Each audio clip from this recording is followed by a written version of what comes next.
Hello, my name's Trevor Davies. I'm a councillor and I'm the chairman of the council's planning committee. I want to try and set out for you what the new Craigmillar will be like as a successful and sustainable community.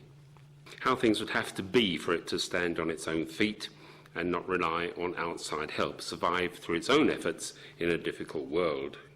First of all, if we get things right over the next 30 years, the new Craigmillar will certainly no longer be the fourth poorest community in Scotland and will certainly reject any attempt to define its place in the city by its poverty. That is fundamental. The new Craigmillar will be much more prosperous than it is now for individual families and for the whole community. Labour's first ever Lord Provost for the city, Jack Kane, a local councillor, never pursued personal wealth for its own sake. But he saw and he knew what it was like for families to be workless generation after generation, what it was like not to have the security and sense of making your own way in life that a job can bring. And he saw the devastating impact of a community when, for instance, shops closed because there was not the spending power locally to support them. Second, the new Craigmillar will have many more people living in it because people bring prosperity and prosperity attracts people.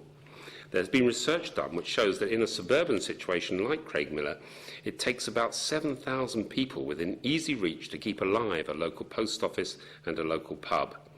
At 7,500, today's Craigmillar has almost slipped below that threshold. More people will support more post offices, more shops, more community buildings, more pubs, parks, creches, buses, churches and everything else. Today's task of bringing the population for the new Craigmillar back up to what it was in Jack Kane's day, approaching 17 or 18,000, is very important. It will make Craigmillar live again. That question of numbers, of course, translates into thinking about the word that conjures up so much anxiety and opposition in people's minds, the word density. I know exactly why people in Craigmillar are fearful of that word. You have in mind the high-rise towers, the walk-up blocks where you live under and above and beside some noisy neighbours, where there's no safe green space for children to run and play. But there's another side to high density. The part of London with the highest density of all has a clutch of world-famous museums, one of London's biggest parks, lots of shops and cafes. That high-density borough of Kensington and Chelsea is also the wealthiest in London, with some of the highest property prices you can find anywhere. The same in Edinburgh with the New Town or Marchmont. You won't get these people pressing for low densities. Now, I know that these are city centre areas and Craigmillar is a suburban area where densities like that would simply not be appropriate. But I give those examples simply to say that there's no such thing as an equation which says high density bad, low density good. It is much more a matter, first of all, of the quality of the place and the quality of the buildings in it, and finding the right density that would deliver that quality. The new Craigmillar will not have high-rise blocks or the dismal walk-up stairs of the past, but a mix of houses surrounding good, usable, accessible green space.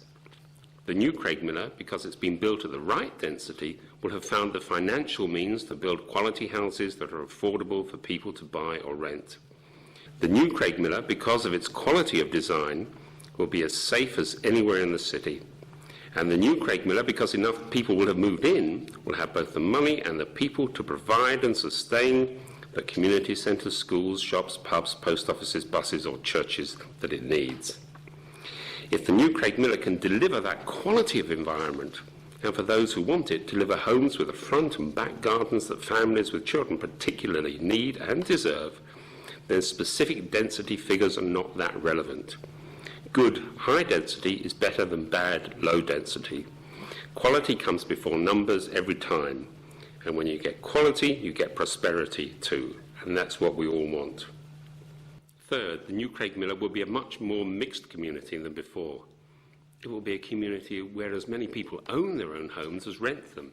It will have a place for grandparents like me and young families, for young couples starting out as well as people well established in their careers. And of course, it will have within the community people who've lived here all their lives and simply moved to a new and better house, as well as newcomers and people who have moved away and now want to return to old friends and neighbours. It will not just be a residential place, it will have places to work, to shop and to have fun. Fourth, New Craigmillar will be a green place in both senses of that word. Craigmillar has terrific natural advantages with access to fine countryside. There'll be green spaces within the residential areas too, from private gardens to smaller play parks for children to larger parks for everyone.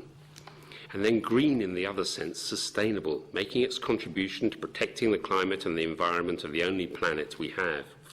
That means energy-efficient homes, good public transport, good recycling schemes, making good use of valuable land, sustainable drainage, and much more. Fifth, the new Craigmillar in 30 years' time will be well connected to the rest of the city.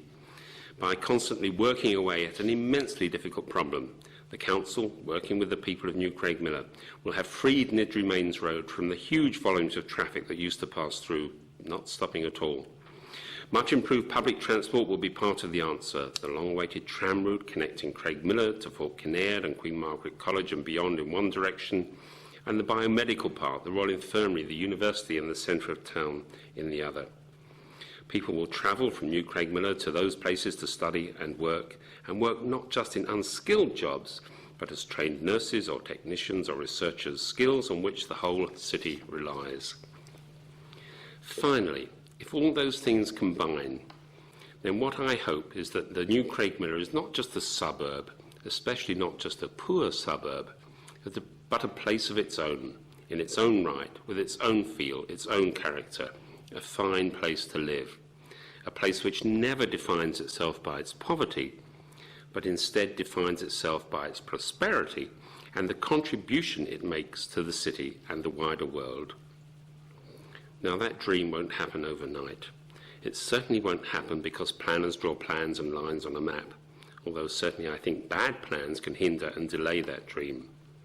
It happens through lots of decisions made over a long time by lots of people who are learning from their own mistakes and successes, as well as the mistakes and successes of others, and who, working together, are learning to make better decisions year after year.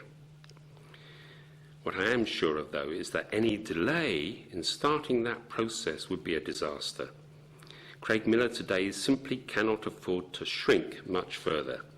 It might tip below the point at which recovery is possible. To survive and prosper, it must grow. So we must act now on what we know now and start making the new Craigmillar straight away. Because I think if I learnt anything from being with Lord Provost Jack Cane 30 years ago, it was those two things: taking every opportunity to learn and every opportunity to act. I think today in Craigmillar he would have wanted us to do both.